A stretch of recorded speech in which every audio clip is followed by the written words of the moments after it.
39 വയസ്സുവരെ കൃഷ്ണൻകുട്ടി നായര. 33 കോടി ദൈവങ്ങളാ. ഒരു ക്ഷാമമില്ല ദൈവങ്ങൾക്ക്. ഇത്രമാത്രം ദൈവങ്ങൾ സ്വന്തമായത് കൃഷ്ണൻകുട്ടി നായരാണ്. ഇന്ന് ആകാശവും ഭൂമിയും സൃഷ്ടിച്ച് പരിപാലിക്കുന്ന ജീവനുള്ള ദൈവത്തിന്റെ മകനായി, ആന്റണിയായി നിങ്ങളുടെ മുന്നിൽ നിൽക്കുന്നത്. ഹല്ലേലൂയ. മക്കളെ, ഒരു പ്രഭാതത്തിൽ പെട്ടെന്ന് കൃഷ്ണൻകുട്ടി ആന്റണിയായി മാറിയതല്ല. ജീവിതത്തിൽ വന്ന ഒരുപാട് വേദനിക്കുന്ന അവസ്ഥകൾ. ഏറ്റവും വലിയ വേദന എന്ന് പറയുന്നത് എൻ്റെ ജനനം തന്നെ ഒരു പാവപ്പെട്ട കുടുംബത്തിലാണ്. വയറ് നിറയെ കഞ്ഞി കുടിക്കാൻ ഇല്ലാത്തതാണ് എൻ്റെ ബാല്യകാലം. അവിടെ 13-ാമത്തെ വയസ്സിൽ വിദ്യാഭ്യാസം നിർത്തി മുളയം പീഡിയപ്പറമ്പിൽ യൂണിയൻകാരനായി മാറി. 13 വയസ്സിൽ സ്വയമായി അധ്വാനിക്കുന്നു, സ്വന്തമായി കയ്യിൽ വരുമാനം കിട്ടുന്നു. ആ 13-ാമത്തെ വയസ്സിൽ മദ്യം കഴിക്കുവാനും തുടങ്ങി. അന്നത്തെ മുളയം എന്ന് പറഞ്ഞാൽ വീടാന്തരം ചാരായം വാറ്റിവിക്കുന്ന ഒരു മുളയാണ്. ഇന്നത്തെ മുളയം എന്ന് പറഞ്ഞാൽ തൃശ്ശൂർ ജില്ല ഏറ്റവും പുണ്യപ്പെട്ട സ്ഥലം. കാരണം ഏറ്റവും വലിയ മേരി മാതാ മേജർ സെമിനാരി മുളയത്താം, 4 സെമിനാരി മുളയത്താം, സിസ്റ്റേഴ്സിൽ 4 കോൺഗ്രസ് മഠങ്ങളിൽ നിന്ന് മുളയത്താം, SOS ചിൽഡ്രൻ വില്ലേജ് മുളയത്താം, വിശുദ്ധ ഡാമിയൻ മുളയത്താം. ഇതെല്ലാം മുളയാ. ഇന്ന് മുളയം സ്വർഗീയ പറുദീസയാണ്. എന്നാൽ എൻ്റെ ബാല്യകാലത്തില് അന്നത്തെ മുളയം വീടാന്തരം ചാരായം വാറ്റിവെക്കുന്നൊരു മുളയം. അതൊരു രസത്തിന് വേണ്ടി, തമാശയ്ക്ക് വേണ്ടിയാണ് മദ്യം കഴിച്ചതെങ്കിൽ 20 വയസ്സ് 21 വയസ്സ് പ്രായമായപ്പോൾ മുളയം എന്ന സ്ഥലത്തെ ഏറ്റവും നല്ല മദ്യപാനിയായി ഞാൻ മാറി.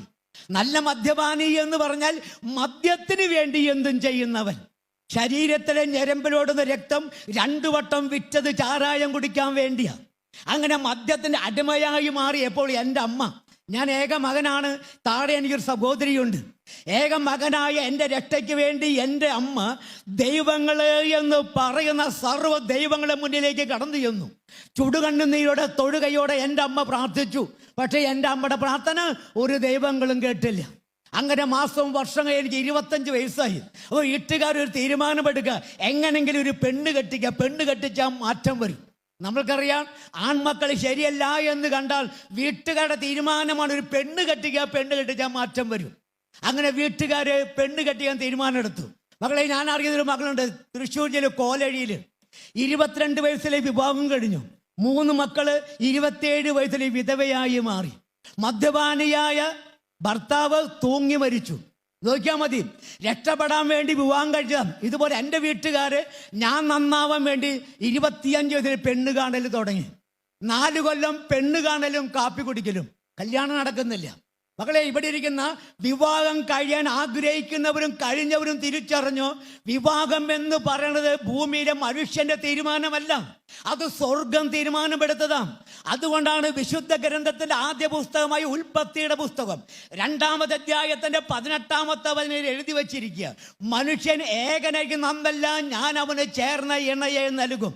ആ വചനത്തിന്റെ പൂർത്തീകരണം വന്നപ്പോൾ 29-ാമത്തെ വയസ്സില് ചെങ്ങാലൂരിൽ നിന്ന് ശാന്ത എന്ന് പറഞ്ഞൊരു മകള് എൻ്റെ ജീവിത പങ്കാളിയായി കടന്നു വന്നു. പക്ഷേ സ്വഭാവത്തിൽ ഒരു മാറ്റം വന്നില്ല. അങ്ങനെ മദ്യം എന്ന മാരക പിശാചിനോട് കൂടിയുള്ള ആ ദാമ്പത്യ ജനിച്ച കുഞ്ഞ് ജന്മനാ തന്നെ സുഖമില്ലാത്ത കുഞ്ഞായി ജനിച്ചു. ഇരിക്കുവാനോ നടക്കുവാനോ കഴിയാതെ വെറുതെ മലന്ന് കിടക്കുന്ന ഒരു കുഞ്ഞ്. 1 വയസ്സ് 2 വയസ്സ് 3 വയസ്സ് കുഞ്ഞ് മലന്ന് കിടക്കും. ഈ ഒരു വേദന ഉള്ളിലേക്ക് കടന്നു വന്നപ്പോൾ എൻ്റെ അമ്മ പോയി പ്രാർത്ഥിച്ച് അതേ ദൈവങ്ങളുടെ മുന്നിലേക്ക് ഞാൻ കടന്നു ചെന്നു. ചുടുകണ്ണുനീരോടെ ഞാനും പ്രാർത്ഥിച്ചു. എൻ്റെ കഴിവിൻ്റെ പരമാവധി വഴിപാടുകളും കാഴ്ചകളും കൊടുത്ത് ഞാൻ പ്രാർത്ഥിച്ചു. കുഞ്ഞിലേക്ക് ഒരു മാറ്റം കടന്നു വന്നില്ല. അതൊരു വേദനയായി മാറി എൻ്റെ ഉള്ളിൽ. എൻ്റെ അമ്മയെ വിളിച്ചേച്ചി ഇങ്ങനെയാണ് പറഞ്ഞ്, കൃഷ്ണൻകുട്ടിക്ക് ജനിച്ച കുഞ്ഞല്ലേ, കൃഷ്ണൻ്റെ നടയിൽ കൊണ്ട് കിടത്തിയാൽ മതി, എഴുന്നേറ്റ് നടക്കുമെന്ന് പറഞ്ഞു. അങ്ങനെ കുഞ്ഞിനെയും കൊണ്ട് കൃഷ്ണൻ്റെ നടകിലേക്ക് പോയി. കുഞ്ഞിനെ കൊണ്ട് കിടത്തി. ഞങ്ങളവിടെ നോക്കി നിന്നു. കുഞ്ഞ് എഴുന്നേറ്റ് വരുന്നില്ല. അങ്ങനെ തിരുമേലിക്ക് ദക്ഷിണ കൊടുത്തു, കുഞ്ഞിനെടുത്ത് തന്നു. കുഞ്ഞിനെ കൊണ്ട് ഞങ്ങൾ വീട്ടിലേക്ക് വന്നു. പക്ഷേ കുഞ്ഞിലേക്ക് ഒരു മാറ്റം വരാതെ വന്നപ്പോൾ എൻ്റെ വേദന മാർക്കാൻ ഞാൻ കണ്ട ഓരോരോ പണി മദ്യം കഴിക്കൽ മാത്രമായി എൻ്റെ തൊഴിൽ. മദ്യം കഴിക്കൽ മാത്രമായ തൊഴിൽ. അങ്ങനെ മദ്യം കഴിക്കൽ മാത്രമായി ഇപ്പോൾ നാടും വീടും വെറുക്കപ്പെട്ടവനായി മാറി. അങ്ങനെ നാട്ടിനും വീടിനും വേണ്ടാത്തവനായി മാറി നടക്കുമ്പോൾ ഒരു ചേച്ചി പറയാണ്, ഒരു മനുഷ്യൻ ഇത്രമാത്രം അധംപതിക്കോ, ആരെങ്കിലും എന്തെങ്കിലും ചെയ്തു വെച്ചേണ്ടായിരിക്കും. അങ്ങനെ എൻ്റെ വീട്ടുകാർ എന്നെ ഒരു മന്ത്രമാത്ര വീട്ടിലേക്ക് കൊണ്ടുപോവുക. നമുക്കറിയാം, കേരളത്തിലെ 14 ജില്ലയിൽ പേരുകെട്ട ജില്ലയാണ് തൃശ്ശൂർ ജില്ല. അന്തിക്കാട്, പെരിങ്ങോട്ടുകര, കാഞ്ഞാണി ഭാഗത്ത് പോയ കാണാം, നാണമില്ലാത്ത മനുഷ്യൻ ബോർഡും വച്ചിരിക്കുന്നുണ്ട്, നിരേര് കാര്യം സാധിപ്പിക്കാമെന്ന് കറിഞ്ഞു. കാരണം ക്രിസ്ത്യാനി എന്ന് പറയുന്നവൻ പോലും ജപമാല ഒരു ഫാനിന്റെ പോക്കറ്റിലിട്ട് ചാത്തൻ സേവാ മഠത്തിലേക്ക് പോകുന്നത് ഞാൻ കണ്ടിട്ടുണ്ട്. ചാത്തൻ സേവാ മഠത്തിൽ നിന്ന് മത്തായിക്ക് എഴുതിയ കത്ത്, ചാത്തന്റെ ലെറ്റർ പേരിൽ മത്തായിക്ക് എഴുതിയ കത്ത് എൻ്റെ കയ്യിൽ കിട്ടിയിട്ടുണ്ട്. അപ്പൊ നമുക്കറിയാം ഇത്രമാത്രം പിശന്റെ ആധിപത്യമുള്ള ജില്ലയാണ് തൃശ്ശൂർ ജില്ല. അങ്ങനെ എൻ്റെ വീട്ടുകാര് എൻ്റെയും കൊണ്ട് ഒരു മന്ത്രവാദ വീട്ടിലേക്ക് പോവുക. അവിടെ മന്ത്രവാദെല്ലാം ചെയ്തിട്ട് ഒരു ഇളനീര് തന്നിട്ട് പറഞ്ഞു, ഇതാരും അറിയാതെ വീട്ടിൽ കൊണ്ടുപോയി അടുപ്പിൽ കുഴിച്ചിടണം. 41 ദിവസം കഴിഞ്ഞാൽ എൻ്റെ മദ്യപാനം മാറും, എഴുന്നേൽക്കത്തെ എൻ്റെ മകൻ എഴുന്നേറ്റ് നടക്കും. ഒരുപാട് സന്തോഷത്തോടെ എൻ്റെ ജീവിതം അമ്മ കഷ്ടപ്പെട്ട് വേദനയോടെ ദിവസങ്ങൾ എണ്ണിക്കൊണ്ടിരിക്കുക. മകൻ്റെ രക്ഷയ്ക്ക് വേണ്ടി രക്ഷ പ്രാപിക്കുമെന്ന് പറഞ്ഞ് ചെയ്ത മന്ത്രവാദത്തിൻ്റെ 39ാമത്തെ ദിവസം വന്നപ്പോൾ അരി വയ്ക്കുന്ന അടുപ്പിന്ന് ചെതല് വന്നു. അരി വയ്ക്കുന്ന അടുപ്പിന്ന് ചെതല് വന്നു എന്ന് പറഞ്ഞാൽ 1 മണി അരി പോലും വീട്ടിൽ വയ്ക്കാത്ത അവസ്ഥയിലേക്ക് എത്തി. ഇങ്ങനെ വന്നപ്പോൾ ഒരു കാര്യം എനിക്ക് മനസ്സിലായി, ദൈവം എന്ന് പറയണത് ഒരു തട്ടിപ്പാ. അതൊരു വിഭാഗം ജനങ്ങൾക്ക് ജീവിക്കാൻ വേണ്ടി ഉണ്ടാക്കി വെച്ചിരിക്കണതാ. ദൈവമില്ല എന്നവൻ ദൈവത്തെ വെല്ലുവിളിച്ചുകൊണ്ട് ജീവിതം മുന്നോട്ട് പോകുന്നു. ഈ സമയത്ത് ജീവിത പങ്കാളി കുഞ്ഞിനെയും കൊണ്ട് ജീവിത പങ്കാളിയുടെ വീട്ടിലേക്ക് പോയി. വല്ലപ്പോഴും കുഞ്ഞിനെ കാണാൻ വേണ്ടി ഞാൻ ചെങ്ങാലൂർ ചെല്ലും, വല്ലപ്പോഴും അമ്മയെ കാണാൻ വേണ്ടി ജീവിത പങ്കാളി കുഞ്ഞിനെ എൻ്റെ വീട്ടിൽ വരും. അങ്ങനെയാണ് ഞങ്ങൾ കാണണത് പോലും. ഇങ്ങനെ ഒരു ദിവസം, ഒരിക്കലുമില്ലാത്ത ഒരു ദിവസം ചെങ്ങാലൂർക്ക് ഞാൻ കയറി ചെല്ലുമ്പോൾ ഒരു സ്റ്റീലിൻ്റെ കപ്പിൽ കട്ടൻ കാപ്പിയുമായി എൻ്റെ ജീവിത പങ്കാളി എൻ്റെ അടുത്തേക്ക് വന്നിട്ട് ഒരിക്കലുമില്ലാത്ത പോലെ ചേട്ടാ എന്ന് വിളിച്ച് കാപ്പി എൻ്റെ മുന്നിലേക്ക് നീട്ടി. ഞാൻ ഞെട്ടിപ്പോയി. കാരണം എൻ്റെ ജീവിത പങ്കാളി ആദ്യമായാണ് എന്നെ ചേട്ടാ എന്ന് വിളിക്കണത്. ഡെയിലി വിളിക്കുന്ന പേരുണ്ട്, അത് ഞാൻ നിങ്ങളോട് പറയുന്നില്ല. ആ ചേട്ടാ എൻ്റെ ഉള്ളിലൊരു സന്തോഷം തോന്നി. കാപ്പി വാങ്ങി ഞാൻ അവിടെ വെച്ചു. കുടിക്കാൻ എനിക്കൊരു പേടി, ഇതെൻ്റെ അവസാനത്തെ കാപ്പിയാണോ എന്നെനിക്കൊരു സംശയം. വീണ്ടും ഒരു വിളിയാണ്. ഞാനൊരു കാര്യം പറഞ്ഞ ചേട്ടൻ ദേഷ്യപ്പെടും. ആ ചേട്ടാക്ക് എൻ്റെ വിളി കേട്ട സന്തോഷം കൊണ്ട് ഞാൻ പറഞ്ഞു, എന്ത് വേണേ പറഞ്ഞോളൂ, ഞാൻ ദേഷ്യപ്പെടില്ല. ജീവിത പങ്കാളി ഇങ്ങനെയാണ് പറഞ്ഞത്, ചാലക്കുടിക്കടുത്ത് പോട്ട എന്ന് പറയുന്ന ഒരു സ്ഥലമുണ്ട്. ചേട്ടൻ അവിടെ പോയി പ്രാർത്ഥിച്ചാൽ ചേട്ടൻ്റെ മദ്യപാനം മാറും, നമ്മുടെ മകൻ അനീഷ എഴുന്നേറ്റ് നടക്കും. ചാലക്കുടിക്കടുത്ത് പോട്ട എന്ന് പറയുന്ന ഒരു സ്ഥലമുണ്ട്. ചേട്ടൻ അവിടെ പോയി പ്രാർത്ഥിച്ചാൽ ചേട്ടൻ്റെ മദ്യപാനം മാറും, നമ്മുടെ മകൻ അനീഷ എഴുന്നേറ്റ് നടക്കും. ഞാൻ മറുപടി ഒന്നും പറഞ്ഞില്ല. മുഖത്തേക്ക് ഒരു നോട്ടം നോക്കിയപ്പോൾ ആൾക്ക് കാര്യം മനസ്സിലായി. കിലോ കണക്കിന് സ്വർണം കിട്ടുന്ന, ലക്ഷക്കണക്കിന് രൂപ വരുമാനമുള്ള, ദൈവത്തിൻ്റെ പേരുള്ള എന്നോട് പറയാണ് പോട്ടയ്ക്ക് പോവാൻ. അങ്ങനെ കപ്പും കട്ടൻ കാപ്പിയും എടുത്ത് മുറ്റത്തേക്ക് വലിച്ചെറിഞ്ഞ് ഞാനൊന്ന് ഇറങ്ങിപ്പോരാം. ഇറങ്ങിപ്പോരുമ്പോൾ ജീവിത പങ്കാളി ഇങ്ങനെയാണ് വിളിച്ചു പറഞ്ഞ്, എത്രയോ വണ്ടികൾ ആ റോട്ടേക്കൂടെ ഓടുന്നുണ്ട്, ഒരെണ്ണം ഇതിന് നെഞ്ചത്തൊന്ന് കയറാനില്ലേ. ഇത് കേട്ടുകൊണ്ട് അവിടെ നിന്ന് ഇറങ്ങി വരണേ. അങ്ങനെ മുളയത്ത് വന്ന് കള്ള് മുന്നിൽ നിൽക്കും. ഷാപ്പിലേക്ക് കളയണത് മേടിച്ച് കഴിക്കാൻ. അങ്ങനെ ഒരു ദിവസം ഷാപ്പിലേക്ക് കളയണത് മേടിച്ച് കഴിച്ച് ഞാൻ എൻ്റെ വീട്ടിലേക്ക് വരിക. എൻ്റെ വൃദ്ധയായ അമ്മ ഇല്ലം തോല് മാത്രമാണ് നമ്മുടെ ശരീരം, പട്ടിണി കിടന്നിട്ട്. തൊട്ടടുത്ത് വല്യമ്മയുടെ വീടാണ്. അവർ കഞ്ഞി കൊണ്ടു കൊടുക്കും, അമ്മ വെള്ളം കുടിക്കും, വറ്റക എനിക്ക് നിറ മാറ്റി വയ്ക്കും. അങ്ങനെ പട്ടിണി കിടന്ന് എല്ലാം തോലുമായി. അങ്ങനെ ഞാൻ വീട്ടിലേക്ക് കയറി വരുന്നു, വാതിൽ ചാരി കെടുക്കുന്നു. ഞാൻ വാതിലും ഒരു ചവിട്ടാം. ആ ചവിട്ട് കൊണ്ട് ചെതല് പിടിച്ച വാതിലിൻ്റെ ഒരു പലയ എൻ്റെ അമ്മയുടെ മുട്ടിൻ്റെ താഴെ വീണ് എല്ല് പൊട്ടുകൊണ്ട് പ്രാണവേദനയുടെ എൻ്റെ അമ്മ കരയാം. പ്രാണവേദനയോടെ എൻ്റെ അമ്മ കരയുമ്പോൾ മദ്യം എന്ന പിശാചിൻ്റെ അടിമയായ എനിക്ക് ആ കണ്ണുനീര് കാണുവാനോ നിലവിളി കേൾക്കുവാനോ കഴിഞ്ഞില്ല. ഭവനം വിട്ട് ഞാൻ റോട്ടിലേക്ക് ഇറങ്ങുന്നു. പിറകേന്ന് ഒരു വിളി, നിൽക്കടാ എന്ന്. ഞാൻ നോക്കിയവൻ്റെ വല്യമ്മയുടെ മകളാണ്. ഇങ്ങനെയാണ് പറഞ്ഞ്, നീ അതിനെ പകുതി ജീവനാക്കി പോണ്ട, പച്ചയ്ക്ക് തിന്നിട്ട് പോയിക്കോ. ഞാനൊന്നും ശ്രദ്ധിക്കുന്നില്ല, ഞാൻ ഇറങ്ങിപ്പോകുന്നു. അന്ന് രാത്രി എനിക്ക് ഓർമ്മ വരുമ്പോൾ എൻ്റെ അടുത്ത് ജീവിത പങ്കാളിയും കുഞ്ഞും. പല രാത്രി എനിക്ക് ഓർമ്മ വരുമ്പോൾ കെടുക്കുന്ന സ്ഥലം ഏതാണെന്ന് അറിയാത്ത അനേക രാത്രികൾ. ഇന്നെനിക്ക് മനസ്സിലായി, ഞാൻ കള്ളുഷാപ്പിൻ്റെ മുറ്റത്തല്ല, മരത്തിൻ്റെ ചുവട്ടിലല്ല. കാരണം ജീവിത കുഞ്ഞും എൻ്റെ അടുത്തുണ്ട്. ഞാൻ ചെങ്ങാലൂർക്ക് ചെന്നതാണോ, ജീവിത പങ്കാളി മുളകത്തി വന്നതാണോ, എവിടെ കിടക്കണത് എന്നറിയുന്നില്ല. നേരം വെളിച്ചാകുമ്പോൾ നോക്കുമ്പോൾ ചെങ്ങാലൂര് ഭാര്യ വീട്ടിലാണ് ഞാൻ കിടക്കണത്. മോറെല്ലാം വീണ്ടും പൊളിഞ്ഞ് രക്തം ഒലിക്കുന്നു. പുറത്തേക്ക് ഇറങ്ങാൻ പറ്റാത്ത അവസ്ഥ. 3 ദിവസം ചെങ്ങാലൂർ താമസിച്ചു. 4ാമത്തെ ദിവസം മുളകത്തേക്ക് ആ കള്ള് ഷാപ്പിന് വെച്ച് അവർ ചോദിച്ചു ചോദ്യം ഇങ്ങനെയാണ്, എവിടെ നിന്നാണ് ഇത്രയും ധൈര്യം വന്നത് നിൻ്റെ അമ്മയുടെ കാലൊടിക്കാൻ? ഞാനത് കേട്ടപ്പോൾ ഞെട്ടിപ്പോയി. അമ്മയുടെ കാലൊടിക്ക്. അപ്പോൾ നീയൊന്നും അറിഞ്ഞില്ലേ? നീ വാതിലിച്ചാ വിട്ടിട്ട് നമ്മുടെ കാലൊടിഞ്ഞ് ആരോ നിൻ്റെ അമ്മയെ കൊണ്ട് തൃശ്ശൂർ മെഡിക്കൽ കോളേജിൽ കിടത്തിയിരിക്കുന്നു. ഒരു അനാഥയെ പോലെ എൻ്റെ അമ്മ മെഡിക്കൽ കോളേജിൽ കൊടുക്കുന്നു. വീണ്ടും അവരിങ്ങനെ പറഞ്ഞു, 2-3 പേര് അന്വേഷിച്ചു വന്നു. അവർ നിന്നെ കണ്ട തല്ലിക്കൊല്ലും, നാടിനും വീടിനും വേണ്ടാത്തവൻ. നാട്ടുകാർ തല്ലിക്കൊല്ലാൻ തീരുമാനമെടുത്ത ഒരു കാര്യം എനിക്ക് മനസ്സിലായി, ഇനി ഒരു അടി പോലും മുന്നോട്ട് ഈ ഭൂമിയിൽ ഇടമില്ല. തല്ലിക്കൊല്ലുന്നേക്കാളും നല്ലത് സ്വയം മരിക്കാമെന്ന് തീരുമാനമെടുത്ത് ആ കള്ളിച്ചാരുടെ ഉള്ളിലേക്ക് കടന്ന് ക്ലാസ്സും എടുത്ത് അവിടെ കുടിക്കാൻ പറ്റുന്ന ഓരോ വ്യക്തിയുടെ മുന്നിൽ ഒരു തുള്ളിത്താന്ന് എരന്ന് ഞാൻ നിന്നു. ഇനി ഞാൻ ചോദിക്കില്ല, എൻ്റെ അവസാനത്തെ ചോദ്യമാണ്. ഷാപ്പ് അടയ്ക്കണവരെ ഷാപ്പിൽ എരന്ന് നിന്നു. ഷാപ്പ് അടയ്ക്കേണ്ട സമയം ഇപ്പം 4 പേരുണ്ടായിരുന്നു. ഞങ്ങളെ പിടിച്ച് പുറത്തേക്കാക്കി ഷാപ്പുകാരൻ ഷാപ്പ് അടച്ചു. 4 പേരും ഷാപ്പിൻ്റെ മുറ്റത്തിന് സംസാരിച്ചു. ഓരോ വ്യക്തി അവനവൻ്റെ വീട്ടിലേക്ക് പോയി. അവസാനം ഞാൻ മാത്രമായി. ഞാനും എഴുന്നേറ്റ് വീട്ടിലേക്ക് ചെന്ന് വെള്ളം കോരുന്ന കയറഴിച്ച് വീടിന് തൊട്ടതിന് പറമ്പിലേക്ക് ചെന്ന് ഒരു മരത്തിൽ ഞാൻ കയറി ബലമായി മരത്തിൻ്റെ കൊമ്പിൽ ഞാൻ കെട്ടി കഴുത്തിലേക്ക് കൊടുത്താമ്പഴി ഈ കയറെടുത്ത് കഴുത്തിലേക്ക് ഇടാൻ നോക്കുന്ന നിമിഷം ഈ കയറിൻ്റെ ഉള്ളിൽ ഞാൻ കാണണത് എൻ്റെ ബുദ്ധിമാന്യമുള്ള മകൻ ഒരു മുക്കിൽ ചാരി വെച്ച ചാരി നിന്ന് കരയുന്ന കുഞ്ഞിൻ്റെ മുഖം കയറിൻ്റെ ഉള്ളിൽ കണ്ടപ്പോൾ കയറെൻ്റെ കയ്യിൽ നിന്ന് പോയി എൻ്റെ മുന്നിൽ കിടന്ന് ആടുകയാണ്. ഈ നിമിഷം ഞാൻ കഴിച്ച മദ്യത്തിൻ്റെ ലഹരിയെല്ലാം പോയി. എൻ്റെ ഉള്ളിൻ്റെ ഉള്ളിൽ എനിക്ക് എൻ്റെ മോനൊന്ന് കാണണം. ആരോ എൻ്റെ കാതിൽ ഇങ്ങനെ പറയുന്നു, നാളെ മരിച്ചാൽ മതി, കുഞ്ഞിനെ കണ്ടതിന് ശേഷം മരിക്കാം. മരണത്തിന് ഒരു നിമിഷം ബാക്കി നിൽക്കുമ്പോൾ നാളെ മരിക്കാമെന്ന് തീരുമാനമെടുത്ത് തൂങ്ങിച്ചാവാൻ കെട്ടിയ കയറ് ആ മരത്തിൽ തന്നെ സൂക്ഷിച്ചു വെച്ച് ഞാൻ ഇറങ്ങി വന്നാലും കുഞ്ഞിനെങ്ങനെ കാണും? കുഞ്ഞ് ചെങ്ങാലൂരാണ്, ഞാൻ മുളയത്താണ്. നേരം പുലരുവാൻ വേണ്ടി കാത്തു നിന്നു. 8:30 മണിയാകുമ്പോൾ ഞാൻ ചെങ്ങാലൂരിൽ ചെന്നു. എന്നെ കണ്ടപ്പോൾ ജീവിത പങ്കാളി പേടിച്ചു പോയി. കാരണം വല്ലപ്പോഴും ചെല്ലാറുള്ള ഞാൻ ഇന്നലെയാണ് അവിടെ പോകുന്നത്, ഇന്ന് വീണ്ടും വന്നിരിക്കുന്നു. ഓടി വന്ന് ചോദിച്ചു, എന്ത് പറ്റി? ഞാൻ പറഞ്ഞു, അമ്മ കാലൊടിഞ്ഞ് മെഡിക്കൽ കോളേജിൽ കിടക്കുന്നു. എങ്ങനെ എന്ന് എനിക്കറിയില്ല. നാട്ടുകാർ പറയുന്നു ഞാനാണെന്ന്. ഞാനൊന്നും ചെയ്തിട്ടില്ല. ഈ നിമിഷം പൊട്ടി കരഞ്ഞുകൊണ്ട് എൻ്റെ കയ്യിൽ പിടിച്ചു. ജീവിതം ഇങ്ങനെയാണ് പറഞ്ഞ്, എത്രയോ നാളുകളെ ചേട്ടോട് ഞാൻ പറയുന്നു ഈ പോട്ട ആശ്രമത്തിലേക്കൊന്ന് പോകാൻ. ഈ വാക്ക് എൻ്റെ കാതിൽ കേട്ടപ്പോൾ ഞാൻ ഇങ്ങനെ ഒരു തീരുമാനമെടുത്തു, ഇന്ന് രാത്രി ഞാൻ മരിക്കുവാൻ കയറ് എനിക്ക് മരത്തിലുണ്ട്. ഞാൻ എൻ്റെ മോനൊന്ന് കാണാൻ വേണ്ടി വന്നിരിക്കുന്നത്. അത് മരിക്കുന്നതിന് മുൻപ് എൻ്റെ ജീവിത പങ്കാളിയുടെ ഒരു ആഗ്രഹം സാധിപ്പിക്കാൻ തീരുമാനമെടുത്ത് പോട്ട ആശ്രമം എവിടെയാണെന്ന് അറിയാത്ത കൃഷ്ണൻകുട്ടി നായർ പോട്ടാശ്രമം അന്വേഷിച്ചു പോവുകയാണ്. ഹാലേലൂയ! സ്വരമുയർത്തി വിളിക്കേ, ഹാലേലൂയ! മക്കളെ, ഈ ഭൂമിയിൽ ഒരു മകനോ വിളിച്ച് പറഞ്ഞതല്ല.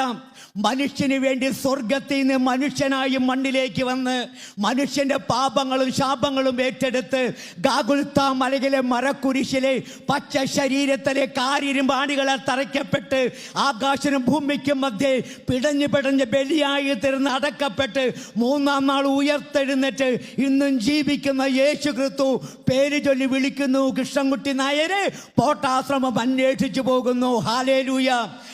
മക്കളെ, അങ്ങനെ ആശ്രമം ഞാൻ കണ്ടെത്തുന്നു. ആശ്രമത്തിലെ പട്ടിക്ക് ഞാൻ വന്നു. എനിക്ക് തിരിച്ചറിഞ്ഞു ഇത് തന്നെയാണ് പോട്ടാശ്രമം. വീണ്ടും ഞാൻ ശ്രദ്ധിച്ചു നോക്കി, എന്നെ അറിയുന്ന ആരെങ്കിലും ഉണ്ടോ? ആരെങ്കിലും കണ്ടാൽ നാണക്കേടല്ലേ? കൃഷ്ണൻകുട്ടി നായർ പോട്ടയ്ക്ക് വന്നിരിക്കുന്നു.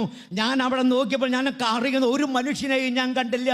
അങ്ങനെ പോട്ടാശ്രമം എന്ന പുണ്യഭൂമിയിലേക്ക് എൻ്റെ ആദ്യത്തെ കാലെടുത്തു വെച്ചു.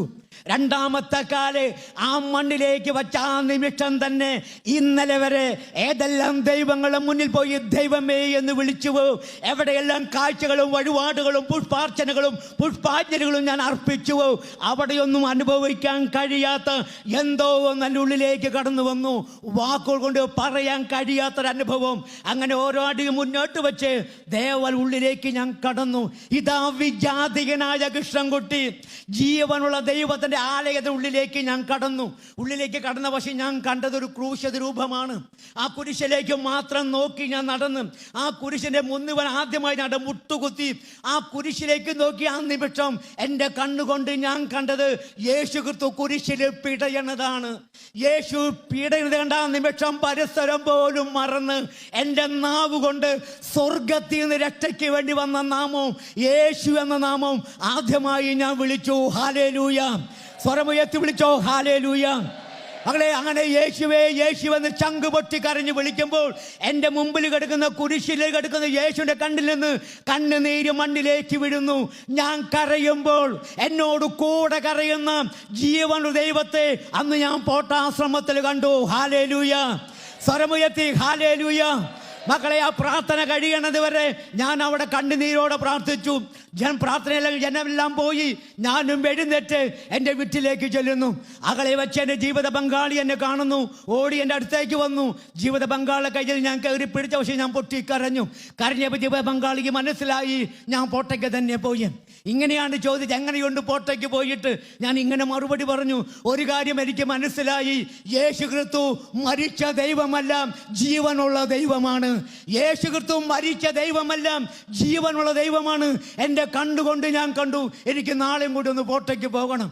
അങ്ങനെ 6 ദിവസം തുടർച്ചയായി പോട്ടാശ്രമത്തിൽ വന്ന് കണ്ണുനീരോടെ ജീവന ദൈവത്തിന് മുന്നിൽ ഞാൻ പ്രാർത്ഥിച്ചു. 7ാമത്തെ ദിവസം ഞാൻ തൃശ്ശൂർ മെഡിക്കൽ കോളേജിൽ കടന്നു ചെല്ലുന്നു. എൻ്റെ അമ്മയുടെ അടുത്തേക്ക്.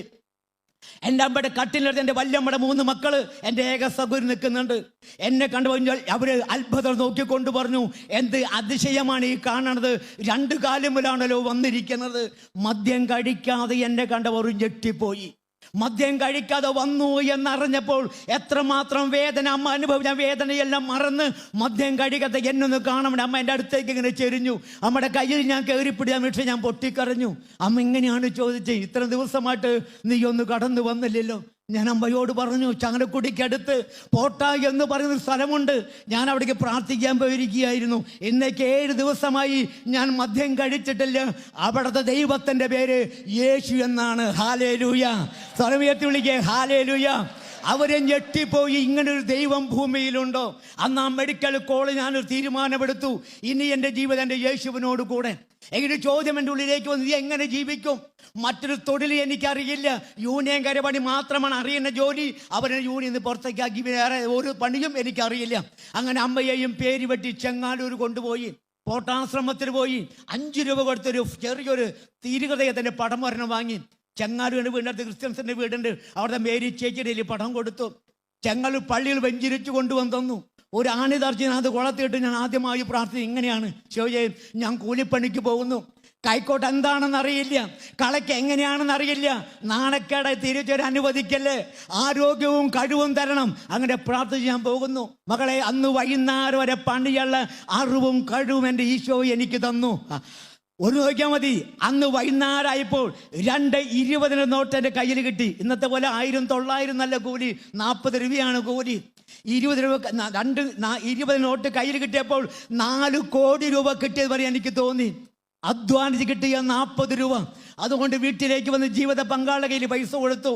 ലോകം മുഴുവൻ കീഴടക്കിയൊരു മനസ്സായിരുന്നു ഞാൻ അധ്വാനിച്ചുകൊണ്ട് 40 രൂപ കയ്യിൽ കിട്ടിയപ്പോൾ. അങ്ങനെ എല്ലാ ദിവസവും കൂലിപ്പണിക്ക് പോകും. ശനിയാഴ്ച വന്ന പോട്ടയ്ക്ക് പോകും. വീട്ടിൽ സന്തോഷമായി സമാധാനമായി, യാതൊരു പ്രശ്നമില്ലാതായി. കൊടുങ്ങല്ലൂർ പാടുന്ന പാട്ടൊന്നും വീട്ടിൽ കേൾക്കാനില്ല. അടുക്കളയിൽ വെക്കുന്ന കഞ്ഞി അടുക്കളയിൽ തന്നെയുണ്ട്, അടുത്ത പറമ്പിൽ പോയി നോക്കണ്ട. അങ്ങനെ ശാന്തിയും സമാധാനവും വന്നു. അങ്ങനെ 6 മാസമായി ഞാൻ മദ്യം കഴിച്ചിട്ടില്ല. ഗിന്നസ് ബുക്കിൽ എൻ്റെ പേര് വരേണ്ട സമയമായി. എൻ്റെ വല്യമ്മയുടെ വീട്ടുകാർ പറഞ്ഞു, മുളയും എന്ന ദേശം മുഴുവൻ അറിഞ്ഞു, കൃഷ്ണൻകുട്ടി പോട്ടക്കാരനായി മാറി. കൃഷ്ണൻകുട്ടിയാണ് കുടുംബം നോക്കണതെന്ന് യൂണിയൻകാർ രഹസ്യമായി അന്വേഷിച്ചു. സത്യമാണ് എന്ന് തിരിച്ചറിഞ്ഞപ്പോൾ അവരൊരു തീരുമാനമെടുത്തു, 13 വയസ്സിൽ യൂണിയൻകാരനായി വന്നതല്ലേ, തിരിച്ചവനെ യൂണിയനിലേക്ക് എടുക്കാം. അങ്ങനെ വീണ്ടും ഞാൻ മുളയം PDA പറമ്പിൽ യൂണിയൻകാരനായി വരുന്നു. ആദ്യമായി ഒപ്പിട്ട് പണിക്ക് കയറി അന്ന് 160 രൂപയ്ക്ക് പണിതു. ഒരുപാട് സന്തോഷം തോന്നി. കാരണം 4 ദിവസം കൂലിപ്പണിക്ക് പോയി കിട്ടണത് 2.5 മണിക്കൂർ പണിത് ഒരു ദിവസം കിട്ടി. അങ്ങനെ ശനിയാഴ്ച വന്നു, ഞാൻ പോട്ടയ്ക്ക് പോയി. ആ ശനിയാഴ്ച ഒന്ന് പോട്ടയ്ക്ക് പോകുമ്പോൾ, കൂലിപ്പണിക്ക് പോയിട്ട് പോട്ടയ്ക്ക് പോകുമ്പോൾ പറയുന്ന ഓരോ വചനവും ഉള്ളം ദാഹത്തോടെ ഇരുന്നുവെങ്കിൽ, കൂലിപ്പണിക്കാരനാകുമ്പോൾ ആ വചന ദാഹത്തോടെ സ്വീകരിച്ചെങ്കിൽ, യൂണിയൻകാരനായി പോട്ടയ്ക്ക് പോകുമ്പോൾ വചനമല്ല ഉള്ളിലേക്ക് വരണത്. എൻ്റെ യൂണിയൻ ഓഫീസാണ് ഞാൻ കാണണേ. ഇന്ന് എത്ര വണ്ടി വന്നു, എത്ര ലോഡ് കയറ്റി, അവർക്ക് എത്ര കാശ് കിട്ടി, ഇത് ഉള്ളിൽ ചിന്ത മുഴുവൻ. അങ്ങനെ വീട്ടിൽ വന്ന് ഡ്രസ്സ് മറി നേരെ യൂണിയൻ ഓഫീസിൽ പോയി. അന്ന് ഓരോ വ്യക്തികളും 300 രൂപയ്ക്കാണ് പണം തന്നെ. ഉള്ളിൻ്റെ ഉള്ളിൽ വേദന തോന്നി. അങ്ങനെ ഓഫീസിൽ നിന്ന് ഇറങ്ങി വീട്ടിലേക്ക് വരുമ്പോൾ ഒരു വ്യക്തി എൻ്റെ കൂടെ കൂടി. മക്കളെ, തിരിച്ചറിഞ്ഞോ, നീ ഒരു ധ്യാനം കൂടാൻ വരുമ്പോൾ, വചനം കേൾക്കാൻ വരുമ്പോൾ നിന്റെ കൂടെ വന്നൊരു വ്യക്തി പഠിക്കാൻ നിൽക്കുന്നുണ്ട്. നീ ഇവിടുന്ന് അങ്ങോട്ട് കിടക്കുമ്പോൾ നിന്റെ കൂടെ കൂടും, മധുരമായി സംസാരിക്കും. നിന്റെ ധാരണ പരിശുദ്ധാത്മാവാന്നാ. പറയുന്നവൻ ആരാണ് നീ തിരിച്ചറിയുന്നില്ല. ഞാൻ യൂണിയൻ എൻ്റെ കൂടെ കൂടിയവൻ, എൻ്റെ ധാരണ യേശു ആണെന്നാ. എന്നോട് ഇങ്ങനെയാണ് പറഞ്ഞ്, പോട്ടയ്ക്കൻ്റെ പോയി പ്രാർത്ഥിക്കണോ, ഇവിടെ പ്രാർത്ഥിച്ചാലും പോരെ. അങ്ങനെ ഞാൻ പോട്ടയ്ക്കൊക്കെ നിർത്തി. ഒരു ചെറിയ വീട്, അതിനൊരു മുറി, ആ മുറി മുഴുവൻ യേശുവും മാതാവും വിശുദ്ധരാ. എത്ര മുറിയുണ്ട് അറിയാൻ, അത്രമാത്രം യേശുവും മാതാവും മുഴുവൻ ചുമരുമ്പലും വാതിലുമ്പലും കട്ടളപ്പടിമ്പലും മുഴുവൻ ഒട്ടിച്ച് വെച്ച് ഒരു ജപമാല വാങ്ങി കഴുത്തിലിട്ട് ബൈബിൾ വാങ്ങി വീട്ടിൽ വെച്ച് പണിക്ക് പോകണം. പണി മാത്രം. അങ്ങനെ പണിക്ക് പോയി എൻ്റെ സ്വന്തം പൈസ 10,000 രൂപ എൻ്റെ കയ്യിൽ വരിക. 10,000 രൂപ എൻ്റെ സ്വന്തം എൻ്റെ കയ്യിൽ വന്നപ്പോൾ അന്ന് കേട്ട സ്വരം വീണ്ടും എൻ്റെ കാതിൽ കേൾക്കാം. ഈ മുളയം എന്ന നാട് തന്നെ വെറുത്തതാ. നാട് സ്നേഹിക്കണമെങ്കിൽ എൻ്റെ കയ്യിൽ പണം വേണം, പണം ഉണ്ടാക്കാൻ നോക്ക്. ഉടനെ ഉള്ളിൽ പറയാണ്, നീ 10,000 നീ പലിശയ്ക്ക് കൊടുത്തോ, അധികം പലിശ വാങ്ങണ്ട, 100 രൂപയ്ക്ക് ഒരു 10 രൂപ പലിശ വാങ്ങിയാൽ മതി, ഞാൻ കണക്കൂട്ടി നോക്കിയപ്പോൾ പെട്ടെന്ന് പണം ഉണ്ടാക്കാം. അങ്ങനെ വീട്ടിൽ വന്ന് ജീവിത പങ്കാളിയോട് പറഞ്ഞു, എൻ്റെ കയ്യിൽ 10,000 രൂപയുണ്ട്, ഞാനിത് പലിശയ്ക്ക് കൊടുക്കുക. അപ്പോൾ ജീവിത പങ്കാളി എന്താ പറഞ്ഞത്? പണം പലിശ കൊടുത്ത് പാപമാണ് എന്ന് പറഞ്ഞു. അപ്പം എൻ്റെ ഉള്ളിൽ പറയണം, ആര് പറഞ്ഞു പാപമാണെന്ന്? നീ തൃശ്ശൂരൊന്ന് പോയി നോക്കിയേ. ഞങ്ങളുടെ അടുത്ത് പോകുന്ന ബസ് നേരെ വടക്കേ സ്റ്റാൻഡിലേക്കാണ്. ബസ്സിൽ ഇരുന്നുകൊണ്ട് ഞാനൊരു ബോർഡ് വായിച്ചു. ബോർഡിൻ്റെ പേര് ഇങ്ങനെയാണ്, സെൻറ്റ് മേരീസ് ഫൈനാൻസ്. പരിശുദ്ധ നമ്മുടെ പേര് ഒരു കുറി കമ്പനി. ഞാൻ ശ്രദ്ധിച്ചു നോക്കി, മുതലാളി ക്രിസ്ത്യാനി, ഉള്ളിൽ സന്തോഷം തോന്നി. പിന്നെ അന്തോണിസിന്റെ പേരിൽ കുറി കമ്പനി, മുതലാളി ക്രിസ്ത്യാനി. എനിക്ക് തോന്നി എൻ്റെ ജീവിത പങ്കാളി വിവരമില്ലാണ്ട് പറയണതാ. എത്ര ക്രിസ്ത്യാനികൾക്ക് കുറി കമ്പനി, എത്ര ക്രിസ്ത്യാനികളെ പണം പലിശ കൊടുന്നത്, അത് തെറ്റല്ല എൻ്റെ ഉള്ളിൽ തോന്നി. തിരിച്ച് ഞാൻ വീട്ടിലേക്ക് വരുമ്പോൾ ബസ്സിരുന്നുകൊണ്ട് ഞാൻ തീരുമാനമെടുത്തു, എനിക്കും ഒരു കുറി കമ്പനി തുടങ്ങണം. ഏത് വിശുദ്ധൻ്റെ പേരിടണം? എൻ്റെ ഉള്ളിൽ നിന്ന് വന്നു, നിന്റെ കുറി കമ്പനിക്ക് ഒരു വിശുദ്ധൻ്റെയും പേര് വേണ്ട, നിന്റെ കുറി കമ്പനിക്ക് ജീസസ് എന്ന് പേരിട്ടോ. എനിക്ക് തോന്നി നല്ല പേരാ. അങ്ങനെ വീട്ടിൽ വന്ന് ജീവിത പങ്കാളി വിളിച്ചു പറഞ്ഞു, ശാന്തിയല്ലേ പറഞ്ഞ് പണം പലിശ കൊടുക്കാൻ പാടില്ല എന്ന്. എൻ്റെ കൂടെ വരും എത്ര ക്രിസ്ത്യാനികളൊക്കെ കുറി കമ്പനി, എത്ര ക്രിസ്ത്യാനികളെ പണം പലിശ കൊടുക്കണേ, അവർക്ക് കൊടുക്കാൻ നമുക്ക് കൊടുക്കാൻ പാടില്ല എന്ന് പറഞ്ഞു. അതെങ്ങനെയാ? അവർ ഒറിജിനലും നമ്മൾ ഡ്യൂപ്ലിക്കേറ്റുക. അവർക്ക് കൊടുക്കാൻ നമുക്ക് കൊടുക്കാം. ഒരു നിലയ്ക്കും ജീവിത പങ്കാളി സമ്മതിക്കുന്നില്ല. ആ നിമിഷം എൻ്റെ കാതിൽ ചോദിക്കുക, പലിശ വാങ്ങാമെന്ന് ബൈബിളിലുണ്ടോ എന്ന്. മുമ്പിലിരിക്കുന്ന ക്രിസ്ത്യാനികൾ ഒന്നും മിണ്ടിയാൽ പലിശ വാങ്ങുന്ന ബൈബിളിലുണ്ടോ? എന്തെങ്കിലും ഉറക്കെ പറയുന്നു ഉണ്ടോ? ലൂക്കാ സുവിശേഷം 19-ാമത്തെ അധ്യായത്തിന്റെ 23-ാമത്തെ ഒരു വചനം. പിന്നെ നീ എന്തുകൊണ്ട് എൻ്റെ പണമിടപാടുകാരെ ഏൽപ്പിച്ചില്ല? എങ്കിൽ ഞാൻ മടങ്ങി വന്നപ്പോൾ എന്തോടുകൂടി? പലിശയോടുകൂടി തിരിച്ചു വാങ്ങുമായിരുന്നു. പലിശ വാങ്ങുന്ന ബൈബിളുണ്ടല്ലോ ഇല്ലേ? പലിശ വാങ്ങുന്ന ബൈബിൾ, പലിശയോടുകൂടി തിരിച്ചു വാങ്ങാമായിരുന്നില്ലേ? മക്കളെ, ഒറ്റ കാര്യം ചോദിക്കട്ടെ, പിശാച് വചനം പറയോ? ആരോടാ പറഞ്ഞ്? ഏത് വചന പറഞ്ഞറിയോ? സങ്കീർത്തനം നോക്കിയാൽ മതി മക്കളെ. പിശാച് വചനം പറയോ? യേശു ക്രിസ്തുവിന്റെ മുഖത്ത് നോക്കി പിശാച് വചനം പറഞ്ഞു. സങ്കീർത്തന പുസ്തകം 91-ാം അധ്യായത്തിന്റെ 12-ാമത്തെ വചനം. യേശുവിന്റെ മുഖത്ത് നോക്കി പിശാച് പറഞ്ഞു, നീ അവിടെ താഴേക്ക് ചാടിക്കോ, നിന്റെ പാദം കല്ലിൽ തട്ടാതെ കരങ്ങൾ താങ്ങുമെന്ന് എഴുതപ്പെട്ടിട്ടുണ്ടല്ലോ. മക്കളെ, എന്നോട് ആദ്യമായി വചനം അത് പിശാചാണ് എന്ന് നമുക്ക് തിരിച്ചറിയുന്നില്ല. വേറൊന്നും ആലോചിക്കുന്നില്ല. ഉടനെ പലിശ വാങ്ങാമെന്ന് ബൈബിളിൽ ഞാൻ കണ്ടു. ഉടനെ കുറി കൈപ്പട അടിക്കാൻ കൊടുത്തു. ജീസസ് കുറീസ്, പ്രൊപ്പൈറ്റർ ഈ കൃഷ്ണൻകുട്ടി. ഓണക്കുറി, വിഷുക്കുറി, ഒരു ലക്കിക്കുറി, 4 മാസക്കുറികൾ. അങ്ങനെ കുറി കമ്പനി. ഡെയിലി പതി, ആഴ്ചപ്പതി, മാസപ്പലിശ. നിങ്ങൾക്കറിയോ, 6 മാസം കഴിഞ്ഞപ്പോൾ എന്നെ വെറുത്ത നാട് എന്നെ സ്നേഹിക്കാൻ തുടങ്ങി. ഡാ എന്ന് വിളിച്ചവൻ ചേട്ടാ എന്ന് വിളിക്കാൻ തുടങ്ങി. നോക്കിയാൽ മതി. അകന്ന് മാറിയവൻ തോളിൽ കൈയിടാൻ തുടങ്ങി. 3 കൊല്ലം തികയുമ്പോൾ മുളയത്തെ മുതലാളിയായി മാറി. യൂണിയൻകാരൻ്റെ പണി വേണ്ട എന്ന് വെച്ചു. ജപമാല ഊരിക്കളഞ്ഞ് 3.5 പവന്റെ സ്വർണ്ണമാല കഴുത്തിൽ വന്നു. ഒരു 2 വീലർ വാങ്ങി. 2 പുതിയ ഓട്ടോറിക്ഷ തൃശ്ശൂർ ടൗണിലോടുന്നു. ചെങ്ങാലൂര് 18 സ്ഥലം വീടും ഞങ്ങളുടെ പേര് സ്വന്തമായി വാങ്ങി. വേറെ 7 സ്ഥലം വേറെ വാങ്ങി. മുളയത്തൊരു 14 സെന്റ് സ്ഥലം വാങ്ങി. മുളയത്തൊരു 8 സെന്റ് സ്ഥലം വാങ്ങി. മുളയത്തൊരു 7 സെന്റ് സ്ഥലം വാങ്ങി. എല്ലാം ഉള്ളവനായി മാറി. യൂണിയന്റെ പണി വേണ്ട എന്ന് വെച്ചു. നോക്കിയാൽ മതി, സർവ്വതും വന്നു. ഈ സമയത്ത് എൻ്റെ ഉള്ളിൽ പറയാണ്, നീ ഒരു കാര്യം ചെയ്യേ, ഒരു വണ്ടി വിളിച്ച് ജെറുസലേമിലേക്ക് പോ. ഞങ്ങളുടെ വീടിൻ്റെ അവിടെ മുളയത്ത് ഒരു ഒറ്റ ക്രിസ്ത്യാനി പോലുമില്ല, എല്ലാം ഹൈന്ദവരാ. നായന്മാർ 7 പേര് മാത്രമാണ് അവിടെ. ഞാനൊരു തീരുമാനം എടുത്തു, ഒരു ടെമ്പോ വണ്ടി വിളിച്ചു. ടെമ്പോ വണ്ടി വിളിച്ച് എൻ്റെ വീട്ടിലേക്ക് വണ്ടി വരും. എൻ്റെ വീട്ടിൽ കുറേ ആൾക്കാർ വരും. അവരെല്ലാവരും കൊണ്ട് ഞാൻ ജെറുസലേമിലേക്ക് വരും. അങ്ങനെ 6 കൊല്ലം തുടർച്ചയായി എല്ലാ വെള്ളിയാഴ്ചയും ജനങ്ങളെ കൊണ്ട് ഇവിടേക്ക് വരും. ഇവിടെ ബ്രെഡും വെള്ളം കൂടി തിരിച്ചു കൊണ്ടാക്കും. വണ്ടി വാടക ഞാൻ കൊടുക്കും. ഏത് കാശ? ബ്ലേഡ് കമ്പനി എടുത്തിട്ട് വണ്ടി വാടക ഞാൻ കൊടുക്കും. വചനം കേൾക്കാൻ കൊണ്ടുവരാം. അങ്ങനെ ഒരു 6 മാസം വണ്ടി വന്നപ്പോൾ എനിക്കൊരു കത്ത് വന്നു. കത്ത് പൊട്ടി നോക്കി. കത്തിൽ ഇങ്ങനെ എഴുതിയിരിക്കുക, നീ 18 ഹിന്ദു കുടുംബങ്ങളെ മതം മാറ്റി. ഇത് നിർത്തിയില്ല എങ്കിൽ 3 വര വരച്ചേണ്ട് വിട്ടുപോയത് നീ പൂരിപ്പിച്ചോ. വിശ്വ ഹിന്ദു പരിഷത്ത്. എനിക്ക് ഒരു പേടിയും തോന്നിയില്ല. കാരണം എന്നറിയോ, ഈ കത്ത് എഴുതിയവനും എൻ്റെ ഇത് കാശ് പലിശയ്ക്ക് വാങ്ങിയുണ്ട്. അങ്ങനെ എനിക്കൊരു ഭയം തന്നെങ്കിലും എന്തോ അൽമാരി നോട്ടും കെട്ടിയിരിക്കുക. ഞാൻ എന്ത് ചെയ്തു, ഒരു വെൽഡിംഗ് മെഷീൻ വീട്ടിലേക്ക് കൊണ്ടുവന്ന് ഒരു ഗേറ്റ്, ചെറിയൊരു ഒറ്റ ഗേറ്റാ വീടിന്, ആ ഗേറ്റ് ഒരു പേര് വെച്ചു. കൃഷ്ണൻകുട്ടിയുടെ വീടിൻ്റെ പേര് ജീസസ് ഭവൻ, കുറിയുടെ പേര് ജീസസ് കുറി, വീടിൻ്റെ പേര് ജീസസ് ഭവൻ. അതുമാത്രമല്ല 3 വചനം എഴുതാവുന്ന മതിലുണ്ട്. ആ 3 മതിലും 3 വചനം എഴുതി വെച്ചു. മതിലിൻ്റെ ഒരു ഭാഗത്ത് മാതാവിൻ്റെ വിമല ഹൃദയം, ഇപ്പുറത്ത് യേശുവിൻ്റെ തിരുഹൃദയം. ഇതും കൂടി വരച്ചു വെച്ച് കഴിഞ്ഞപ്പോൾ എൻ്റെ ധാരണ അന്ന് തൊങ്കുഴി പിതാവാണ് രൂപതാ പിതാവ്. പിതാവ് കഴിഞ്ഞ് പിന്നത്താൾ ഞാനാണ് എൻ്റെ ധാരണ. കാരണം മധുരമ വചനം, വീടിൻ്റെ പേര് ജീസസ് ഭവൻ, വീട് മുഴുവൻ യേശു മാതാവും, നന്മ നിറഞ്ഞ മറിയമേ എന്ന് നാവ് കൊണ്ട് ചൊല്ലാൻ അറിയാതെ ക്രിസ്ത്യാനിയാണെന്ന് ലേബൽ ഒട്ടിച്ചുകൊണ്ട് സാത്താൻ്റെ പ്രവൃത്തി മുന്നോട്ട് പോകുന്നു. നമ്മൾ അറിയുന്നില്ല മക്കളെ. ഇന്ന് അറിയാം, ഞാൻ അറിയ ഒരുപാട് മക്കളുണ്ട്. മദ്യം വിറ്റുന്ന കാശ് കൊണ്ട്, സ്വർണം കൊണ്ട് കുരിശ് കൊടുത്താൽ പുണ്യം കിട്ടുമെന്ന് കറിയുന്ന ക്രിസ്ത്യാനി തിരിച്ചറിഞ്ഞോ, നരകത്തിനുള്ള കല്ലാണ് നീ ശേഖരിക്കേണ്ടത്, നഗരത്തിലേക്കുള്ളത്, സ്വർഗത്തിലേക്കല്ല. ഞാൻ എന്ത് ചെയ്യുന്നത്, ബ്ലേഡ് കമ്പനി നടത്തി പണം വാങ്ങി സുവിശേഷം കേൾക്കാൻ ടെമ്പോ വണ്ടി വിളിച്ച് ആൾക്കാരെ കൊണ്ടുപോകുന്നു സൗജന്യമായി. എൻ്റെ വക ഞാൻ കൊണ്ടുപോകുന്നു, ഞാൻ കാശ് കൊടുക്കുന്നു. ഏത് കാശ് നോക്കിയാൽ മതി. അങ്ങനെ നന്മ നിറഞ്ഞ മറിയമേ എന്ന് ചൊല്ലാൻ അറിയാതെ ക്രിസ്ത്യാനിയാണ് എന്ന് പറഞ്ഞ് ഈ ലോകത്തിന് മോഹങ്ങളോട് നടന്നു പോകുന്നു. മദ്യം മാത്രം കഴിച്ചിട്ടില്ല. നോക്കിയാൽ മതി. അങ്ങനെ യേശുവിനെ 5 കൊല്ലം തികയുന്നു. 5 കൊല്ലം തികഞ്ഞു. എൻ്റെ മകൻ എഴുന്നേൽക്കും, അവൻ നടക്കും. അവൻ്റെ സംസാരം എനിക്കും എൻ്റെ ജീവിതമാണെങ്കിൽ തിരിച്ചറിയുള്ള ഒരു ഭാഷ. അങ്ങനെയാണ് അവൻ സംസാരിക്കുക. 5 കൊല്ലമായി യേശുവിലേക്ക് വന്നിട്ട്, 5 കൊല്ലം യേശുവിലേക്ക് വന്നു. അങ്ങനെ ഒരു ദിവസം രാത്രി വീട്ടിലേക്ക് ജീവിതമാങ്ങളുടെ ഒരു ചോദ്യമാണ്, ഒരു രാത്രിയെങ്കിലും ഈ കുഞ്ഞ് ഉറങ്ങും മുമ്പ് ചേട്ടൻ ഒന്ന് കയറി വന്നുകൂടെ? ഞാൻ പറഞ്ഞു, കുഞ്ഞ് ഉറങ്ങുമ്പോൾ കയറി വന്നാൽ മതിയോ? ഡെയിലി പതി, ആഴ്ചപ്പതി, മാസപ്പലിശ, കുറിക്കാശ് പിരിക്കണം, കുറിക്കാശ് കൊടുക്കണം, ഇതിന് ഞാൻ തന്നെ ഓടണ്ടേ? എൻ്റെ മുഖത്തേക്ക് വിരൽ ചൂണ്ടുകൊണ്ട് പറഞ്ഞു, പണത്തോടുള്ള ചേട്ടൻ്റെ ആർത്തിയാണ് നമ്മുടെ മകൻ്റെ കിടപ്പിന് കാരണം. സ്നേഹത്തോടെ ഞാൻ പറഞ്ഞു, മോളെ ആഭ്യന്തര കാര്യം അന്വേഷിക്കേണ്ട, അടുക്കളയിലെ കാര്യം നോക്കിയാൽ മതി, ഇത് ഞാൻ നോക്കിക്കോളാം. അന്ന് 2 പേരും ഊണ് കഴിച്ചില്ല. അങ്ങോട്ടും ഇങ്ങോട്ടും തിരിഞ്ഞും മറിഞ്ഞും കിടന്നു. നേരം വെളിച്ചം എഴുന്നേറ്റ് അന്ന് എനിക്ക് 7000 രൂപ പലിശ കിട്ടേണ്ട ദിവസവും 7 രൂപ പോലും എനിക്ക് ലഭിക്കുന്നില്ല. ഓരോ ദിവസം കഴിയുമ്പോഴും ആഴ്ച പതിക്കാറില്ല, ഡെയിലി പതിക്കാറില്ല, കുറി വിളിച്ചവനും കുറി വയ്ക്കുന്നില്ല. ആരും ഒന്നും തരാത്ത അവസ്ഥയിലേക്ക് വന്നപ്പോൾ പലിശ കൊടുക്കുന്ന കൃഷ്ണൻകുട്ടി പലിശയ്ക്ക് വാങ്ങുന്നവനായി മാറി. 7 ലക്ഷം രൂപ ഞാൻ പലിശയ്ക്ക് വാങ്ങി.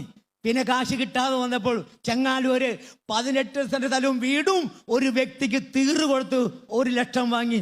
മാസം 5000 പലിശ കൊടുക്കണം, പൈസ കൊടുക്കുമ്പോൾ തിരിച്ചു തരാമെന്ന് പറഞ്ഞു. മുളയത്ത് 14 സെന്റ് സ്ഥലം 85,000 തീർന്നു കൊടുത്തു, പൈസ കൊടുത്ത് തിരിച്ചു കിട്ടും. മുളയത്ത് 8 സെന്റ് സ്ഥലം 50,000 രൂപയ്ക്ക്. ചെങ്ങാലൂര് 7 സെന്റ് സ്ഥലം വെറും 18,000 രൂപയ്ക്ക്.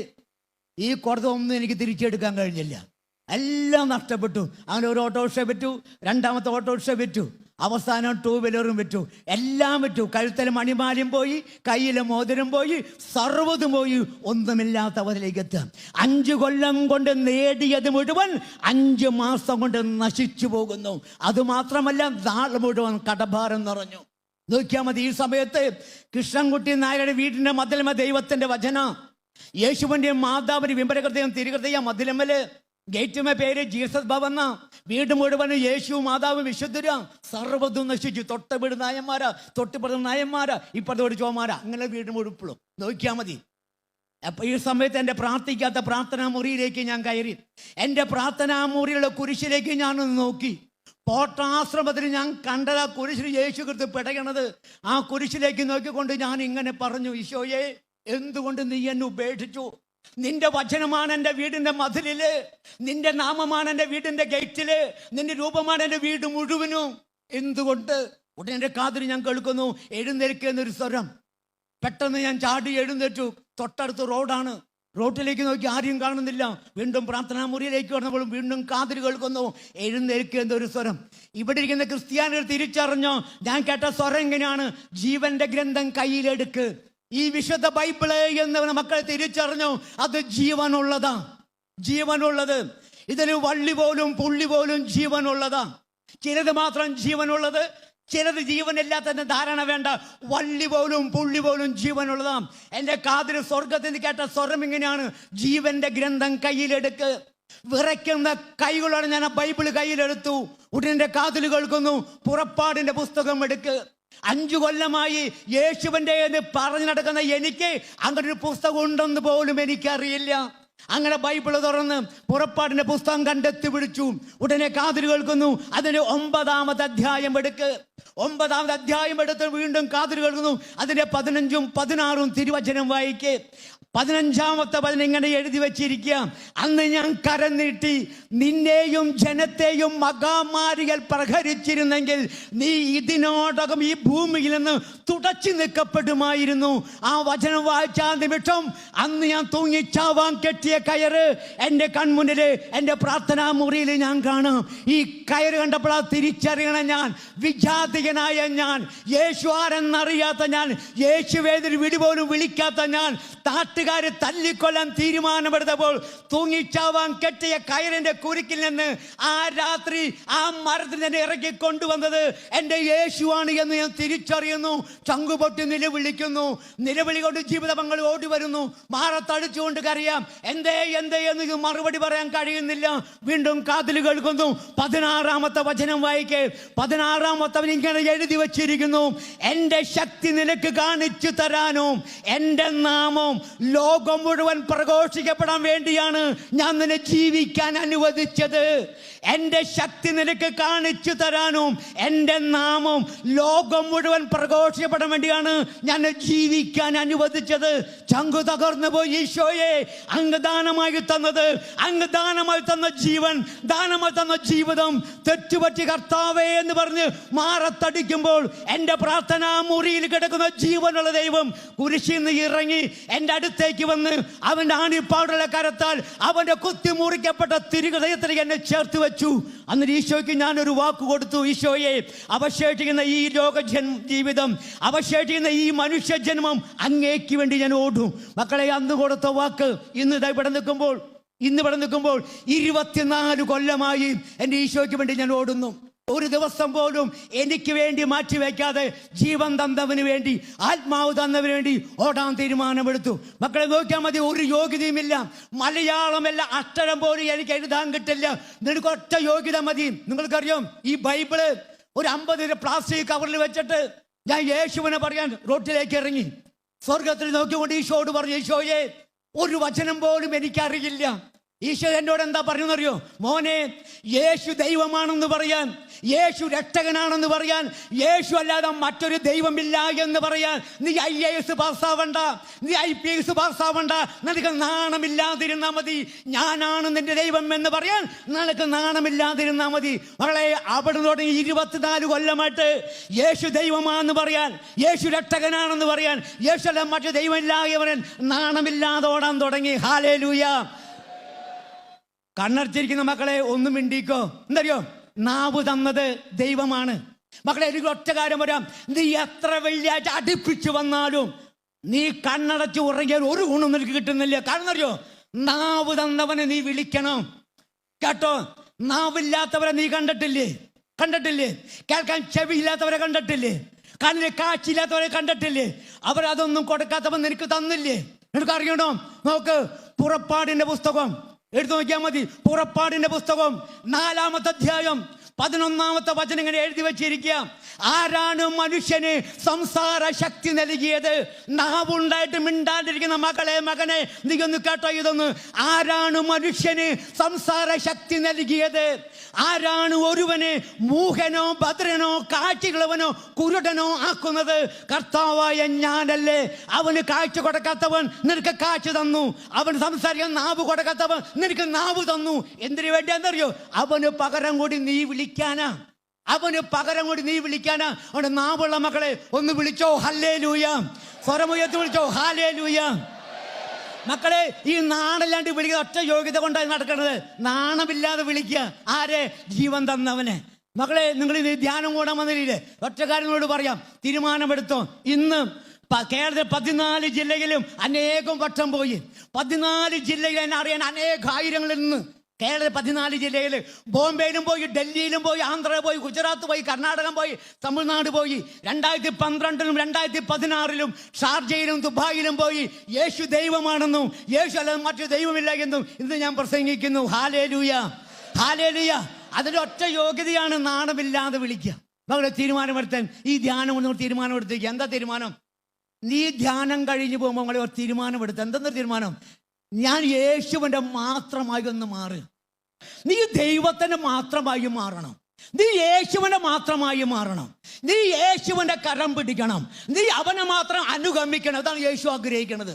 മക്കളെ, നിങ്ങൾക്കറിയോ, നഷ്ടപ്പെട്ടു പോയത് മുഴുവൻ ഒന്നുമില്ലാത്ത ഭൂജത്ത് നിർത്തിക്കൊണ്ട് അവിടെ നിന്ന് കൊണ്ടുവന്നിട്ട് ഇന്ന് മുളയം നോക്കിയാൽ മതി. മുളയം അതേ സ്ഥലത്ത് ആ മണ്ണ് ചുമര്, ആ ഓടിട്ട പെര, അവിടെ ഇന്ന് ആരും കൊതിക്കുന്നൊരു ഭവനം സ്വർഗം പണിതു തന്നു. നിങ്ങൾക്കറിയോ, എന്നെ അറിയുന്ന വചനപ്രഘോഷകര്, എന്നെ അറിയുന്ന, എന്നെ ഏറ്റവും സ്നേഹിക്കുന്ന ഒരുപാട് അച്ഛന്മാര് എൻ്റെ വീട്ടിൽ വന്ന് എന്നെ കെട്ടിപ്പിട്ടോട് ചോദിച്ചു, കൃഷ്ണൻകുട്ടി ബ്രദറെ എത്ര രൂപ ലോൺ എടുത്തേണ്ട് ചോദിച്ചതിനോട്, വീടിന് എത്ര രൂപ ലോൺ എടുത്തേണ്ട്. ഞാൻ പറഞ്ഞു, അച്ഛാ ലോണൊന്നും ഇല്ല എന്ന് പറഞ്ഞു. പിന്നെ എങ്ങനെയാ വീട് പണിതെന്ന് പറഞ്ഞു. ഞാൻ ഇങ്ങനെ മറുപടി പറഞ്ഞേ, എൻ്റെ അപ്പൻ സ്വർഗത്തിലെ ദൈവ, എൻ്റെ അപ്പൻ സ്വർഗത്തിലെ ദൈവ. ഞാൻ അവിടെ മകനായി മാറിയാൽ മതി, ഞാൻ അവിടുത്തെ മകളായി മാറിയാൽ മതി, സർവ്വതും തരും. ഹല്ലേലൂയ. ഒന്ന് വിളിച്ചോ ഹല്ലേലൂയ. അതെ. പിന്നെ എന്നോട് ചോദിച്ചു, ബ്രദർ എത്ര മാസം കൊണ്ടാ വീട് പണി കഴിഞ്ഞ്? 3 ബെഡ്റൂം അടക്കം ചുറ്റുമതില്, ടൈൽസ്, ഷീറ്റ്, എല്ലാ പണിയും കഴിഞ്ഞു. എത്ര മാസം കൊണ്ടാ വീട് പണി കഴിഞ്ഞ്? ഞാൻ പറഞ്ഞു 4 മാസം കൊണ്ട്. 4 മാസം കൊണ്ട് എങ്ങനെയാണ് ബ്രദർ വീട് പണി കഴിയണേ? ഞാൻ ഒറ്റ കാര്യം പറഞ്ഞേ, എൻ്റെ വീട് പണി ഒരു ഞായറാഴ്ചയും എൻ്റെ വീട് പണിതില്ല, അതുകൊണ്ടാ കഴിഞ്ഞ്.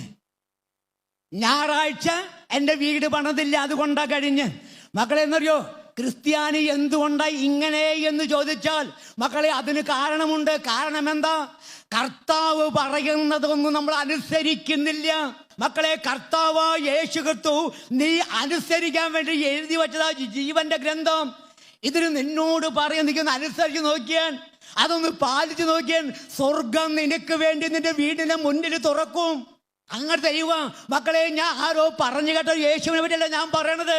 ഞാൻ പറഞ്ഞേ, ഈ ജൂൺ 1 വരുമ്പോൾ 29 കൊല്ലമായി യേശുവിലേക്ക് വന്നിട്ട് 5 കൊല്ലം സാധാ ക്രിസ്ത്യാനിയായി കുറി കമ്പനിയുമായി പോയി. ബാക്കി 24 കൊല്ലം ഓടാൻ തുടങ്ങിയപ്പോഴാണ് മനസ്സിലാക്കണം, മക്കളെ, ഭൂമിയിൽ ഒരു മനുഷ്യ ജന്മം കിട്ടിയാൽ അത് ക്രിസ്ത്യാനിയാവണം. നിനക്കൊരു മനുഷ്യജനം ഭൂമിയിൽ കിട്ടിയാൽ അത് ക്രിസ്ത്യാനിയാവണം. ക്രിസ്ത്യാനി ആയാൽ മാത്രം പോരാ, ക്രിസ്തുവിനെ അറിയണം. അറിഞ്ഞാൽ മാത്രം പോരാ, അവന്റെ കരം പിടിക്കണം. കരം പിടിച്ചാൽ മാത്രം പോരാ, അവന്റെ കൂടെ നടക്കണം. ഒന്ന് നടന്നു നോക്കിയാൽ സ്വർഗതുല്യമായ ജീവിതം ഈ ഭൂമിയിൽ നമുക്ക് നയിക്കാൻ പറ്റും. ഹല്ലേലൂയ. ഇന്നു മുതൽ എൻ്റെ ജീവിതത്തിൽ ഒരു മാറ്റം വരുത്താൻ തീരുമാനമെടുത്ത് നോക്കിയാൽ അവിടെയാണ് മക്കളെ അത്ഭുതങ്ങൾ. അവിടെയാണ് അത്ഭുതം. നമ്മുടെ കഴിവ് ഒന്നും നോക്കണ്ട, ഒന്നും നോക്കരുത് തമ്പുരാൻ. നിന്റെ ഉള്ളിൻ്റെ ഉള്ളിലേക്ക് നോക്കുമ്പോൾ അവിടെ നീ ദൈവത്തിന് 1-ാം സ്ഥാനം ഉണ്ടോ എന്ന് നോക്കും. നമുക്കറിയോ, ഞായറാഴ്ച എന്ന് പറയുമ്പോൾ കുറേ ആൾക്കാർക്ക് ഇന്ന് തകർന്നു പോയി. നിങ്ങൾക്കറിയാലോ, തൃശ്ശൂർ ടൗണൊക്കെ നമ്മൾക്ക് അറിയാണതാ. എനിക്ക് ഓർമ്മയ്ക്കുമ്പോൾ ഞാൻ കേട്ടുണ്ട്, അവിടുത്തെ ഏറ്റവും വലിയ മുതലാളിമാരതൊക്കെ ക്രിസ്ത്യാനികളാ. ഇന്ന് ടൗണിൽ നിന്ന് പോയി നോക്ക്, തൃശ്ശൂർ സിറ്റി പോയി നോക്ക്, ആരാ അവിടുത്തെ മുതലാളി എന്ന് നോക്കി ഒന്ന് എണ്ണി നോക്ക്. നമ്മൾ വലിയ വലിപ്പം പറഞ്ഞൊക്കെ എന്തായിരിക്കും നോക്ക്. എന്താ കാരണം? തമ്പുരാന് വില കൊടുക്കാതെ, തമ്പുരാൻ അനുസരിക്കാതെ എല്ലാത്തിനും സ്വന്തം എന്ന് കരുതി നടന്നു. തകർന്ന് തരിപ്പണമായി പോയില്ലേ മക്കളെ? ഇല്ലേ? ഞാൻ അനുഭവിക്കുന്നറിയോ, ഞാൻ എൻ്റെ ക്ലാസ് കേട്ടിട്ട് എറണാകുളത്ത് നിന്ന് ക്ലാസ് കേട്ട് കൊടുത്ത് എൻ്റെ വീട് കാണാൻ വന്നതല്ല, കർത്താവ് എനിക്കെല്ലാം ദൈവം തന്നു എന്നൊരു പറഞ്ഞു വിശ്വസിക്കാൻ പറ്റില്ല. ഒറിജിനൽ ക്രിസ്ത്യാനിയാ, വിശ്വസിക്കാൻ പറ്റില്ല. എന്നിട്ട് അന്വേഷിച്ചപ്പോഴത്തേക്ക് എൻ്റെ വീട് വന്നു. മുളയത്ത് പീഠമുടി വന്ന് മണ്ടിറങ്ങി. ഞാൻ പറഞ്ഞു, എൻ്റെ വീട് കാണാൻ വരുന്നവരെ ഞാൻ വീടും പറഞ്ഞല്ലോ, എൻ്റെ വീട് തൃശ്ശൂർ വടക്കേ സ്റ്റേഷനിൽ ബസ് കയറുക, ലാസ്റ്റ് സ്റ്റോപ്പ് BDA പറമ്പ്, അവിടെ ഇറങ്ങി ചോദിച്ചാൽ മതി കൃഷ്ണൻകുട്ടി ആൻ്റണിയുടെ വീടാണെന്ന്. ഇന്നും അവിടെയാണ് ജനിച്ച നാട്, വളർന്ന നാട്. അവിടത്തെയാണ് കൃഷ്ണൻകുട്ടി ആൻ്റണിയായിരുന്നു അഭിമാനത്തോടെ ജീവിക്കുന്നത്, എല്ലാം ഉള്ളവനായി ജീവിക്കുന്നത്. തൃശ്ശൂർ അതിരൂപര വചനപ്രഘോഷകരിൽ ഏറ്റവും ഉയരം കുറഞ്ഞവൻ, ഏറ്റവും വിവരം കുറഞ്ഞവൻ, ഏറ്റവും അറിവില്ലാത്തവൻ ഞാൻ മാത്രമാണ്. മക്കളെ, എന്തോ ഒരുപാട് കുടുംബങ്ങൾ രൂപതയിൽ പ്രസംഗിക്കാൻ പറ്റിയ ഒരു വൈദികൻ പറഞ്ഞത് കണക്ക് നിങ്ങൾ എന്നറിയോ? 6000 കത്തോലിക്ക ക്രിസ്ത്യാനി വിവാഹമോചനത്തിന് വേണ്ടി ക്യൂ നിൽക്കുന്നു സിവിൽ കോടതിയിൽ. 6000 കത്തോലിക്ക ക്രിസ്ത്യാനി വിശുദ്ധ ബലി വേദിക്ക് മുന്നിൽ വിശുദ്ധ ബൈബിൾ കൈവച്ചു സത്യം ചെയ്തതാ. ഇന്ന് മുതൽ മരണം വരെ എത്തിയതവിടെ മകരം വരെ അവസാനിച്ചില്ലേ? ഇതിനൊക്കെ കാരണമുണ്ട്. ഈ കാരണം തിരുത്താതെ ഒരു കാര്യമില്ല മക്കളെ. എത്ര കുളിച്ചാലും നീ തിരുത്തണം. തിരുത്തിയാലേ കാര്യം നടക്കുള്ളൂ. കാരണം അറിയോ, ഞാൻ അനുഭവിക്കുന്നത് വേറെ ഒരു ബുദ്ധിമുട്ടില്ല. തമ്പുരാൻ പറയും നമ്മളനുസരിക്കുക. അവിടെ സ്വർഗം തുറക്കും. എന്നറിയോ, ഇന്ന് നമ്മൾ വേദനയോടെ പറയണതോട് എന്തറിയോ, ഒരുപാട് കുടുംബങ്ങളെ ഞാൻ അറിയണ കുടുംബങ്ങളുണ്ട്. 24 കൊല്ലം കൊണ്ട് ഒരുപാട് കുടുംബങ്ങളെ മക്കളെ ഞാൻ അറിയും. ഒരുപാട് മക്കള് അനുസരിച്ചവര് ഇന്ന് ജീവനിലേക്ക് തിരിച്ചു വന്ന് സ്വർഗതുല്യം ജീവിക്കുന്ന മക്കളുണ്ട്. കാരണം അനുസരിക്കാൻ തീരുമാനമെടുത്തപ്പോൾ. അനുസരിക്കാത്ത കാര്യം നടക്കില്ല മക്കളെ. നമ്മുടെ ദൈവം യേശു ക്രിസ്തു അത് ജീവനുള്ളതാ. നീ വിളിച്ചാൽ യേശയ്യാ 58:9 പറയുന്നുണ്ട്, നീ പ്രാർത്ഥിച്ചാൽ ഞാൻ ഉത്തരം അരുളും, നീ നിലവിളിച്ചാൽ ഇതാ എന്ന മറുപടി തരും. അങ്ങനെ ഒരു ദൈവത്തിന്റെ മുന്നിലാണ് നമ്മൾ തീരുമാനമെടുക്കുക. മാറ്റത്തിന് വേണ്ടി വന്നിരുന്നത് കൊണ്ടൊന്നും ഗുണം കിട്ടുന്നില്ല. ഇരുന്നാൽ പോരാ, കേൾക്കുന്നത് പ്രാവർത്തികമാക്കണം. ഉള്ളിൻ്റെ ഉള്ളിൽ വിശ്വാസം കൊണ്ടുവരണം. വിശ്വാസം പൂർണ്ണമാക്കണം.